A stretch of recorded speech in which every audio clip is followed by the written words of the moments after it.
Hello everyone, I am Ridula and now I am going to explain class 7 science chapter 6 and the chapter name is physical and chemical changes. Yes students, as you know we have to already explain about the physical and chemical changes in this chapter's first part video, and in this part I will explain about the chemical reactions which show the chemical changes. So listen here, the first is copper sulfate solution blue and iron. Its make product iron sulfate solution green and copper brown deposit. Yes, first reaction जो है इसमें हम ये दिखाते हैं कि copper sulphate का solution लेते हैं और उसमें लिटिल अमाउंट ऑफ वाटर डालते हैं, उसमें few drops of dilute sulphuric acid, कुछ बूंदे डाइल्यूट सल्फ्यूरिक एसिड की डालते हैं। इसके बाद कॉपर सल्फेट सॉल्यूशन का कलर हो जाता है ब्लू। अब उस कॉपर सल्फेट के ब्लू सॉल्यूशन के कलर में हम क्या करते हैं, आयरन का ब्लेड या आयरन नेल कुछ भी हम डाल सकते हैं, मतलब आयरन ऑब्जेक्ट्स। अगर हम उसमें आयरन की ब्लेड डालते हैं, after some times we have to get green colour solution. कुछ देर के बाद हम देखते हैं कि जो कॉपर सल्फेट का सॉल्यूशन पहले ब्लू कलर का था अब वो ग्रीन कलर में चेंज हो गया है, और जो ब्लेड था वो कैसा हो गया है, उस पर ब्राउन कलर की लेयर डिपोजिट हो गई है। तो ये क्या शो करता है, यहाँ पे क्या हमने किया, सबसे पहले कॉपर सल्फेट सॉल्यूशन का कलर ब्लू था, उसमें हमने क्या डाला, iron blade, that means iron objects. तो यहाँ पे copper sulphate solution iron object से क्या किया, रिएक्शन किया, प्रतिक्रिया किया और क्या बनाया, आयरन सल्फेट बनाया। A new product, a new substance will be made here ना, so that is the chemical change. Iron sulphate बन रहा है, एक न्यू सब्सटेंस बन रहा है, और इस न्यू सब्सटेंस के साथ जो कॉपर है, जो कॉपर सल्फेट के सॉल्यूशन में क्या था, कॉपर था। यहाँ पे देखिए आयरन सल्फेट सॉल्यूशन है ब्लू और प्लस आयरन। अब ये जो सल्फेट है ये कहाँ चला गया, आयरन के साथ मिलकर के इससे और इससे मिलकर के क्या बना दिया, एक न्यू प्रोडक्ट बना दिया, आयरन सल्फेट। क्या बच गया, कॉपर, है ना। अब ये जो कॉपर था ये कहाँ चला गया, जो ब्राउन हमने ब्लेड लिया था या जो आयरन ऑब्जेक्ट लिए थे उस पे कॉपर जो है ब्राउन कलर में डिपोजिट हो गया, है ना। तो यहाँ पे ये केमिकल रिएक्शन शो कर रहा है, क्या कर रहा है केमिकल रिएक्शन, ये शो केमिकल चेंजेस को शो कर रहा है। यहाँ पे एक न्यू सब्सटेंस बन रहा है और न्यू सब्सटेंस बनने के साथ ही क्या आ रहा है, वो कलर शो हो रहा है। वो जो न्यू सब्सटेंस वो किसमें शो रहा है, कलर चेंजेस में शो रहा है। तो we have to already studied about the chemical changes, colour show also in the chemical changes. तो यहाँ पे कलर शो रहा है, तो that means it reaction shows the chemical changes. And the second reaction it is vinegar, that means acetic acid plus baking soda. Acetic acid में अगर हम baking soda डालते हैं और वो है क्या, सोडियम हाइड्रोजन कार्बोनेट, तो यहाँ पे हमें न्यू सब्सटेंस प्राप्त होता है। वो क्या प्राप्त होता है, कार्बन डाइऑक्साइड गैस रिलीज होती है और अदर सब्सटेंसेस प्रोड्यूस होते हैं। तो यहाँ पे कार्बन डाइऑक्साइड जो गैस रिलीज हो रहा है that is also show the chemical changes.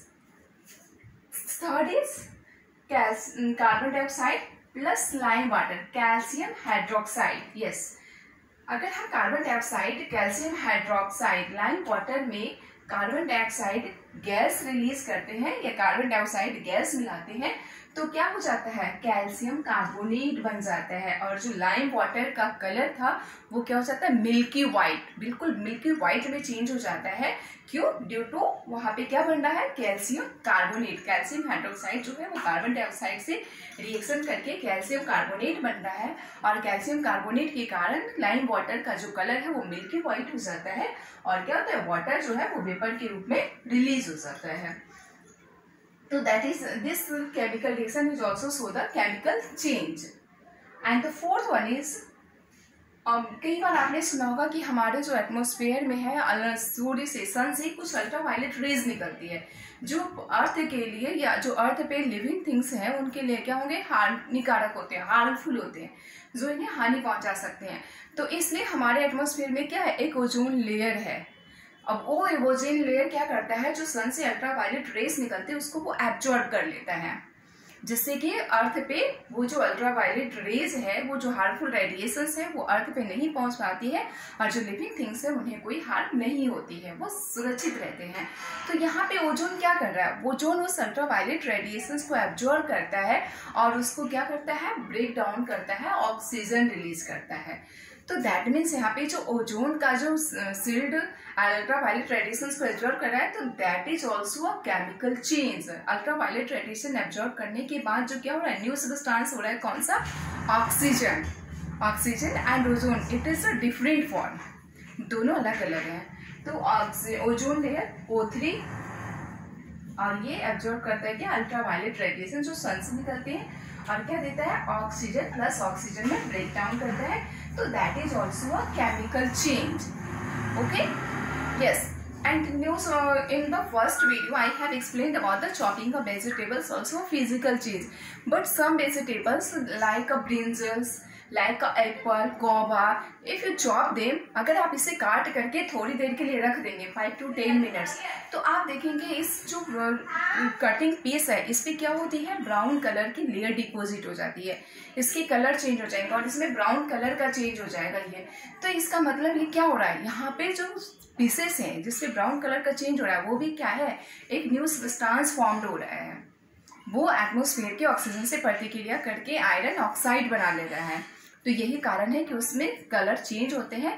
तो अगर हम ये कहते हैं कि अगर हम एप्पल को पीसेस का कलर चेंज हो जाता है आफ्टर समटाइम्स, तो that is not a physical change, it is a chemical change, because new substance will be formed, क्योंकि यहाँ पे न्यू सब्सटेंस फॉर्म्ड होगा और इसलिए ये क्या है, ये केमिकल चेंज है। ओके,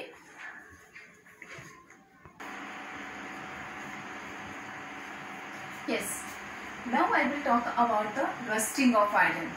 जैसा कि हम लोग पहले भी रस्टिंग ऑफ आयरन के बारे में पढ़ चुके हैं कि it is a chemical change.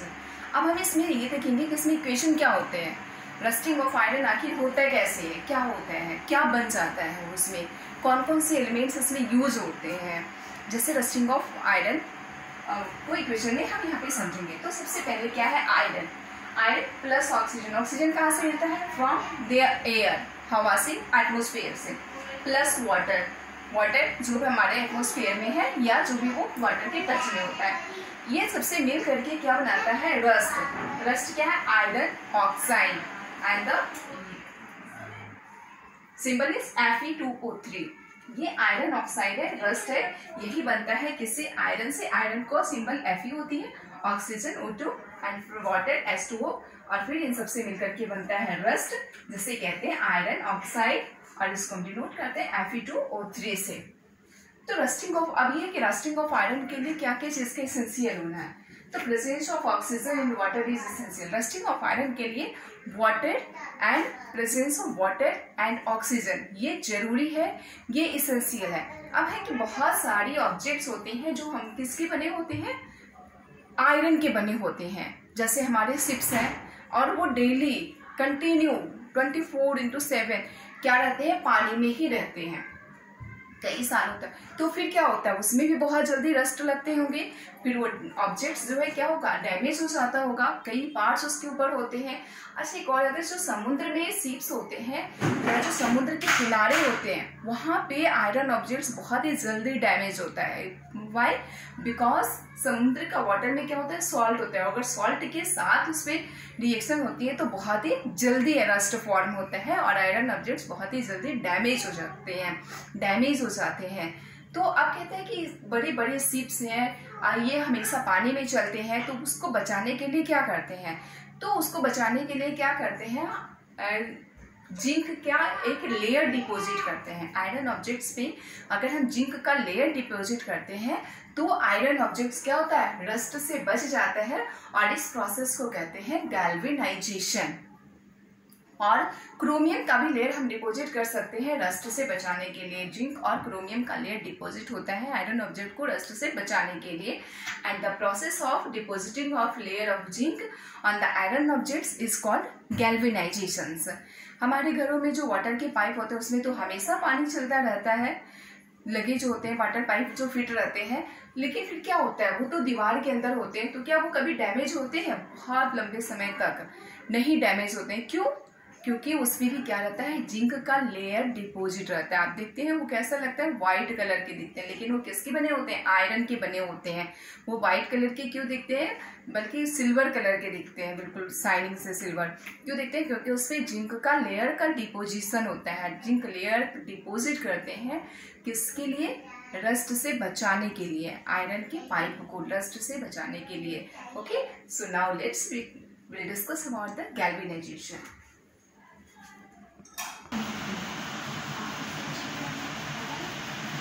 Yes, now I will talk about the galvanisation. जैसा कि हमने पहले आपको बता दिया कि गैल्वेनाइजेशन क्या होता है। सो I will discuss about the galvanization. The process of depositing a layer of zinc on iron is called galvanization. ये प्रोसेस जिसमें जिंक आयरन पे ऑन आयरन, मतलब जिंक का लेयर डिपॉजिट किया जाता है कि उसमें आयरन पे ऑन आयरन, और इस प्रोसेस को कहते हैं गैल्वेनाइजेशन, जो कि हमारे बड़े बड़े सीप जो चलते हैं उसमें होती है, वाटर की जो पाइप होती है उसमें होती है आयरन पे। अब है कि कुछ ऐसे हमारे घरों में स्टेनलेस स्टील का, ये स्टील के बर्तन ऐसे होते हैं, आप उससे देखेंगे उस पर लिखा रहेगा स्टेनलेस स्टील। तो स्टेनलेस स्टील का मतलब क्या है? स्टेनलेस स्टील में कभी भी रस्ट नहीं लगते। बर्तन जो घर में होते हैं स्टील के, क्या उसमें कभी आप रस्ट देखे हैं? कभी नहीं लगती है। कुछ में कभी कभी टूट जाती है, फट जाती है, लगती भी है, लेकिन जिस पे बिल्कुल स्टेनलेस स्टील लिखा होता है उस पर बिल्कुल नहीं लगता है। तो ऐसा क्यों होता है? क्योंकि स्टेनलेस स्टील जो होते हैं वो कुछ अलग अलग मेटल से मिक्स करके बनाए जाते हैं। जैसे स्टेनलेस स्टील किसके मिक्स होते हैं? आयरन के साथ carbon and metals. Carbon non metals है, कार्बन के साथ कुछ मेटल्स मिलाया जाता है, जैसे क्रोमियम मेटल है, निकेल मेटल है एंड मैग्नीज, ये मेटल्स है।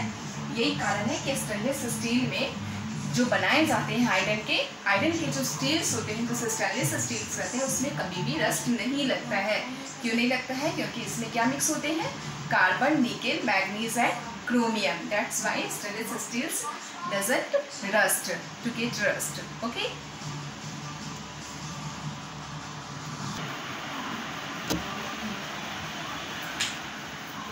yes, now I will talk about the crystallization. Crystallization is a process in which pure substances in the solid form will be obtained. इस process में किसी भी substances का solid form, उसका pure solid form obtain प्राप्त किया जाता है। और ये प्रोसेस में क्या होता है? Separating the pure substance in the form of crystals. किसी भी प्योर सबस्टांस को क्रिस्टल के फॉर्म में प्राप्त करते हैं और किसी hot saturated solution bye cooling them. Hot saturated solution से उसको ठंडा करने के बाद जो क्रिस्टलाइजेशन फॉर्म में वो solid substances, pure solid substances प्राप्त होता है, and the process is called crystallisation. In this method is used to purify solid substance. किसी भी सॉलिड सबस्टांसेस को प्यूरिफाई करने के लिए, उसे शुद्ध करने के लिए, उसको प्योर करने के लिए बिल्कुल हम क्रिस्टलाइजेशन प्रोसेस का यूज करते हैं।